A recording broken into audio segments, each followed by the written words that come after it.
What is up, aliens? It's Simply L, and I'm back again with another video. If you're new here, thanks for stopping by, and welcome to the Alien Gang. And if you're not new here, you know it's the regular madness. It's the regular madness. Thanks for coming back. My intro was not as exciting as it normally would be, and my lips are dry as heck, and you know we don't like that. Sorry, I have to wear my glasses again today. I'm sorry. This is not a video that I planned to do. I was on YouTube and then I saw it and it pissed me off. Trigger warning, actually, not even a disclaimer. We're going to be talking about SA. We're going to be talking about SA in this video. So if you guys don't feel comfortable listening to this video or watching this video today, I completely understand. I just came to get out my frustration with what the heck I just listened to. I didn't finish the video because I've only gotten like maybe 2 minutes in and I'm already pissed. So this video read, it was on YouTube. The video reads, mom holds HIV positive husband at gunpoint when she finds him paying her 12-year-old daughter. An Oklahoma youth baseball coach is under arrest after a woman says she caught him in the act of sexually assaulting her daughter in her own home. We're digging into this wild case with renowned predator catcher Chris Hansen. Welcome to Sidebar, presented by Law and Crime. I'm Jesse Weber. All right, we want to warn you that what we are about to talk about is extremely disturbing. I can't emphasize that enough, but with that warning, here we go. A man is accused of raping his own stepdaughter, and the abuse allegedly started when she was 11. Earlier this month, 39-year-old Donovan Scott Shepard, a coach for the youth baseball team Oklahoma Aftermath. He coaches a youth baseball team. He's a bar in Moore, Oklahoma. And that's when he allegedly got into a fight. According to police, his wife came to pick him up, took him home to Oklahoma City.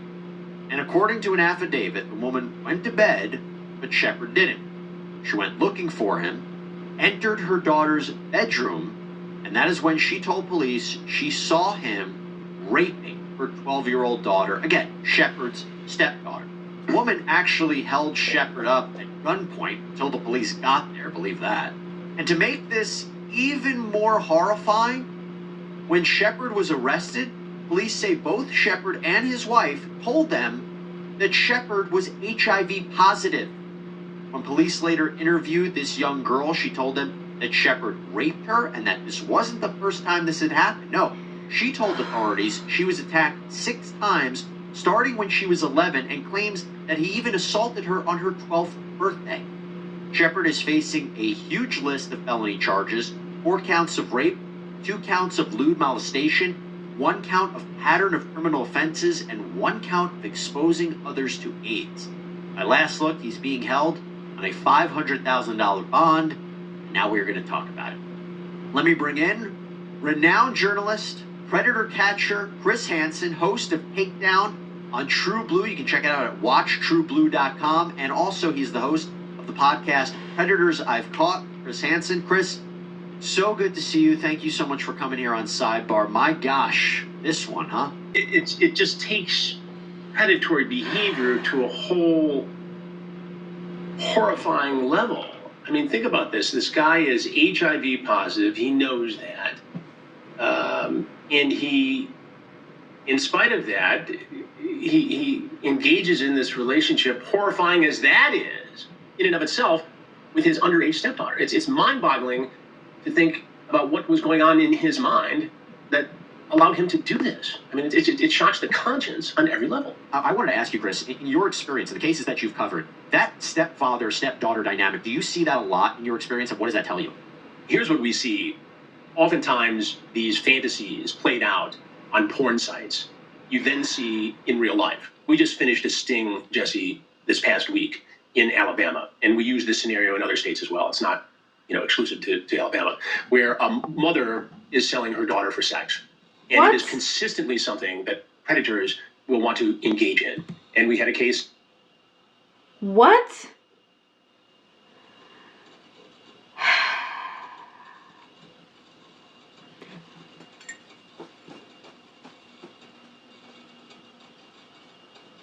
Just last Thursday night, a man showed up after negotiating with someone posing as a child's mother to meet and have sex with a teenager. We've also seen it on the other side, where a guy traveled from Indiana to Ohio to meet with sheriff's department decoys posing as a father and daughter to have sex with a 13-year-old girl. So there is this fantasy in the porn culture out there. And I think when these guys who are predisposed to this activity anyway get all caught up in the porn part of it, suddenly watching it doesn't fulfill their fantasy. And they cross this line, Jesse, between fantasy and reality. And that's when they show up at our door, or in this case, they commit this horrific crime. That's a really good point. I didn't even think about that.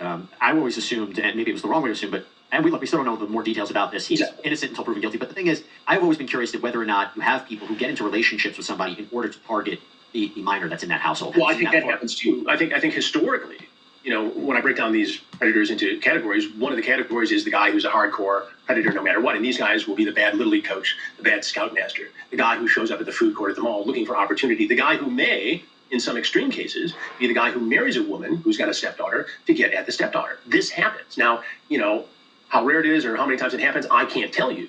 But I do know that it happens. And we have seen this scenario play out before. We caught a guy in a predator investigation once who had been busted for abusing children who he met in one of those programs to be a foster father. On a Saturday, take the kids to the ball game. And he went through an entire family and sexually assaulted 3 of the kids in the family, boys and girls. And here he is at a predator sting. So it is a pattern. It does happen. Hopefully it's as rare as it would appear to be by the cases that you and I see, but it does happen that way. And here you have these alleged crimes that took place from 2022 to 2024. And the time the girl was 11 years old. Yeah, what does that tell you? Well, it tells you that he's a stone-cold pedophile predator. Yeah. There are guys who try to take advantage of kids in their late teens, wrong, often illegal. But this guy specifically was targeting somebody who was very young, prepubescent probably, and very 11, 12. And these are the worst of the worst predators we see. And I will tell you, I think one of the most interesting witnesses, because in the information, the charging document, they have one of the witnesses is the doctor from the children's hospital that I feel could be one of the most important witnesses if you're trying to understand exactly what happened here, right? Exactly. And we see this in many cases. We had a situation in Michigan where a guy met a 12-year-old girl on Instagram and groomed her for a period of weeks, flew up from... 12-year-olds should not be on Instagram.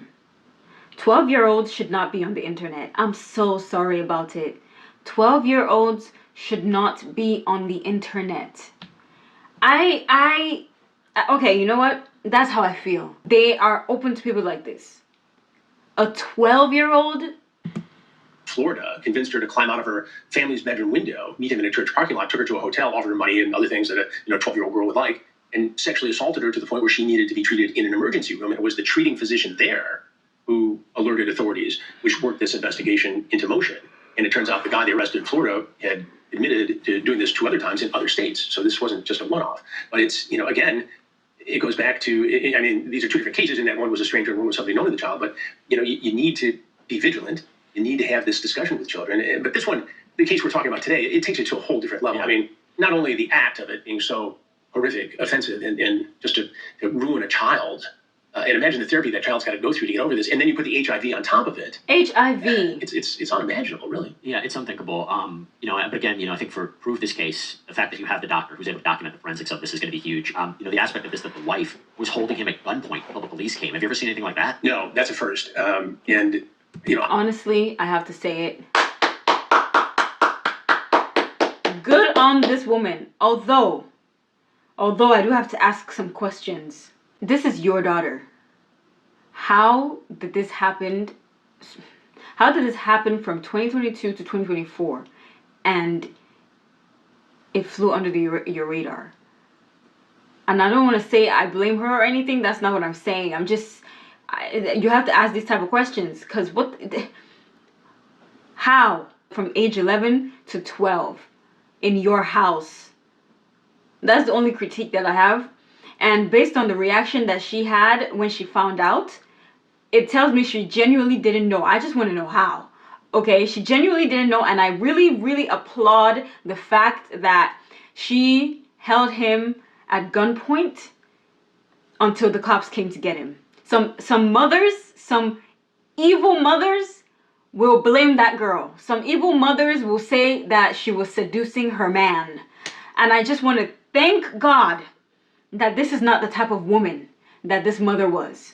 I'm glad that when she realized that her daughter was being taken advantage of, she sprang into action. and she made sure that this man is going to get what is coming to him. Obviously, that would indicate this wasn't one of those situations where the mother was somehow complicit or looked the other way or Right. didn't want to face the reality of it. When she did find out, and oftentimes these extreme cases, as rare as they are, nobody wants to believe it. Nobody would suspect another human being of committing such an atrocity. So, they're not looking for it, so they don't see it. But It's when she not did see normal. it, to hold him at gunpoint, it would indicate to me, in terms of doing the criminal math here, that this was the first time she found out about it. And the fact that he's a youth baseball coach, I mean, Well, what does that tell you? Well, it tells me that one of the reasons he's a youth baseball coach is to be exposed to children. Yep. And to have access to children. Yep. If he's doing this to his own stepdaughter. Yep. I would not ever trust my children around them, around somebody like this. For me, because I know like he's a man and we're always scared of guys, and I know women can be predators too. However, I just can't leave my children alone around random men that I don't know, that I haven't vetted or anything. It's just not, it's not a thing. It's just not a thing. Even women too, like. What has he done with other kids in his care who've been in his company? And to me, this would signal the need for a much larger, expansive investigation. And I'd be shocked if we didn't find that some other, act here, some criminal act. Oh, that's interesting. Yeah, there could be. It makes me wonder if other people would come forward if they have information. Well, I think typically once somebody has, the courage to come forward, you see others do the same thing. Yeah. And so it would not surprise me one bit if you saw other people come forward. I want to leave on this statistic and get your final thoughts on it. So according to the National Center for Victims of Crime, approximately 1 in 5 girls are the victims of child sex abuse. That is in relation, or in contrast to 1 in 20 boys who are the victims of child sexual abuse. And it mentions that during a 1-year period in the United States, 16% of those between the ages of 14 and 17 have been sexually abused. And throughout an entire lifetime, 28% of U.S. youth between 14 and 17 have been sexually abused. And again, we're talking about somebody who is younger than this. We're talking about somebody who, by all accounts, if this wasn't protected by the wife, this probably would have continued, allegedly continued. But just when you think about that stat, you think about how often we're talking about these kinds of things. Just want to get your final thoughts on it. This is why we do those stories. This is why we continue to expose these deeds and to try to catch these people before they actually harm a child. Now, have they harmed a child before they show up in our investigations? Maybe, potentially. And in some cases, I think it's probable. But the more we have parents talking about this, especially in this internet age where kids are exposed to all kinds of things for the first time, at a very young age, it's the dialogue. It's starting to talk to your child at the very moment they become active on the internet to say, look, there are adults who want to trick you. And no matter what happens or how foolish you feel, you can come to me and you're not going to get into trouble. This goes back 20 years, Jesse, to the first time we interviewed a bunch of middle schoolers about the predator investigations. We showed them video. They thought it was actors. They didn't think it was real. And I asked them, I said, how many of you have been approached by an adult online and it made you uncomfortable? All of them raised their hand, about 8 of them. I said, how many of you told your parents? 2. I said, why not? We didn't want them to take away the internet. That still applies today.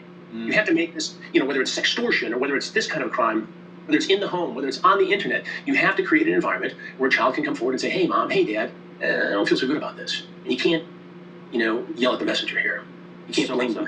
You got to listen to them and you got to help them. That's our job. So well said, Chris. I think that's really, really important. We've heard everything from the people that are close to the investigation, to the case, and if there's an update on what happens to the man later on, I'll bring that forward. However, this is how I feel. I feel like they should kill him. I think he needs to die. I'm sorry. I hope YouTube doesn't flag my video, but delete him, period. Or I advocate for castration. Because you're being irresponsible with this body part of yours that you cannot understand that it's not meant to enter children, especially that you have AIDS, you have HIV, and you're I can't say it, and you're doing that to a 12-year-old girl. What the heck is wrong with people? What is wrong with people? How are you attracted to kids? This is a thing, but like he mentioned, it's been happening for a long time. When I was in high school, when I was 14, 15, there were men in their near 30s that were trying to date me. As a 9th grader, as a 10th grader in high school. If it's not that I just knew, like, there's nothing right about this. There are children who fall prey to this. There are children who don't know any better. And like he said, as a parent, please, if you're going to allow your child to be on the internet, you need to be watching over them like hawks. Create the environment that they can be able to come to you and say, hey, mom, hey, dad, this is going on, and you're not going to be like, hey, and blame them because they don't know any better. The adult that's trying to them is the one that you should be worried about. Be able to speak candidly to your kids when the time comes, when you see stuff is happening, when their bodies start changing, when things start happening to them, like, you know, like puberty. Talk to them candidly. Be very honest. You talking to them about specific things doesn't necessarily mean they're going to be exposed to that thing, or they're going to just start running rampant doing all these things that you don't want them to do. You're just creating ignorant children who are more likely to fall into the hands of evil people like this man. That's all I have to say. If I was the wife, oh Jesus, you will no longer have use for that thing in between your legs. You will no longer have use for it. You will no longer have use for your life. Actually, we're canceling your subscription to being alive. That's what it is. Because how dare you?